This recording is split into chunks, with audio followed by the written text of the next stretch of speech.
Hello. Welcome to my garage. Today we're going to be taking a look at my Porsche 911, which has an airbag light that is on.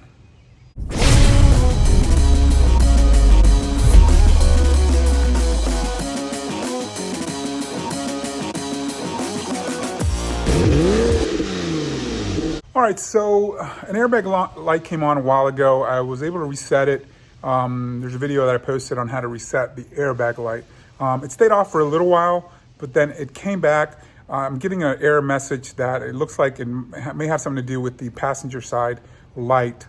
So that's kind of the message that I'm getting with the codes. And I'll put some of the codes there so you can take a look. But I'm going to rescan it so you can see the codes. And I actually went ahead and I ordered a new passenger airbag light. So I'm hoping that that's what's going on. Maybe there's a short in it or something that's causing that to go off. But I'm going to be going ahead and I'm going to be replacing that, and I'm going to be resetting the computer. All right, so the first thing I'm going to do is I'm going to go ahead and I'm going to plug this into the OBD-II scanner, and I'm going to be plugging that into my iCarsoft OBD-II scanner reader programmer. We're going to go ahead and we're going to scan the codes for this vehicle. And you'll see this airbag light there stays on. So we're going to go and hit diagnose. We're going to go to Porsche. Otherwise, it won't read it with the regular OBD-II scan. We're going to hit OK. Hit OK. OK. Now we're going to find mine, which is a 997. Hit OK. We're going to hit automatic.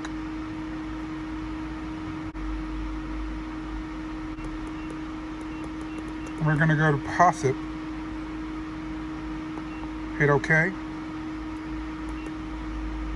We're going to read the codes. Driver's head airbag above upper limit. That's interesting. I hadn't seen that before. Considering this is a convertible, I didn't even know this had a driver's head airbag.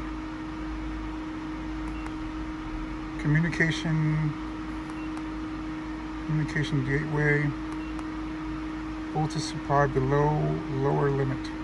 So this might be related to the battery that was disconnected.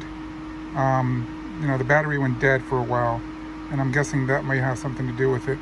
But we're going to reset this, and we're going to replace this the light regardless.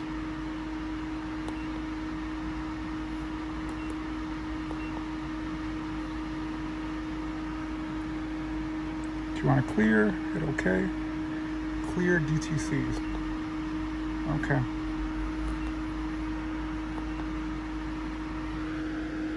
No DTCs. All right, so we're going to go ahead and we're just going to turn the car off. And I'm going to go ahead and replace this because this is popping up anyways. But originally, last time I checked, this had given me an error for this actual piece here. So we're just going to pull that out. And I have my new light here. Here's your part number, 997-641-16501-A05, and it's an OEM part. And I got this from Pelican Parts. So these metal clips here are missing on this one. I guess they broke off and they're not there, so that's why this thing keeps popping up. So I'm going to go ahead and replace that. All right, so this simply pulls out. There's no clip or anything. The whole thing just pulls out, and then you can put the new one back in.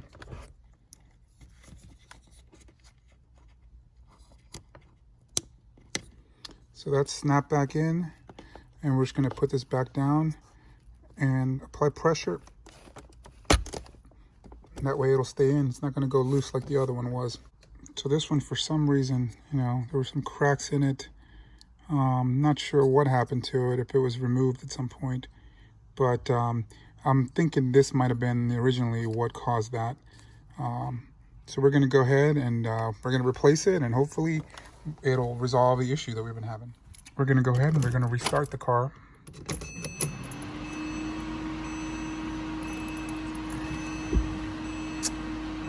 And the airbag light is off now.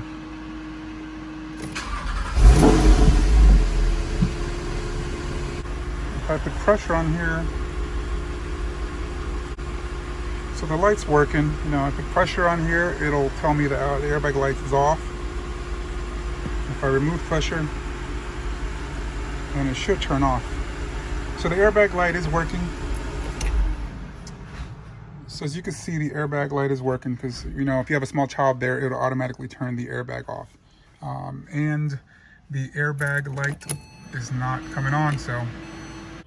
All right, so that's gonna be it for today. It's just a quick video. You know, hopefully I'm thinking that should hopefully resolve that issue.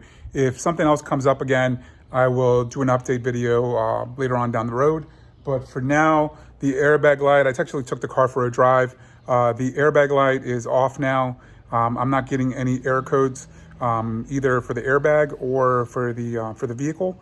So hopefully that takes care of it. So hopefully if you have this issue, you know, this will help you out. All you need is to get the scanner. The scanner will help you reset the oil light, as well as just check out any codes. I think reset the brake sensors.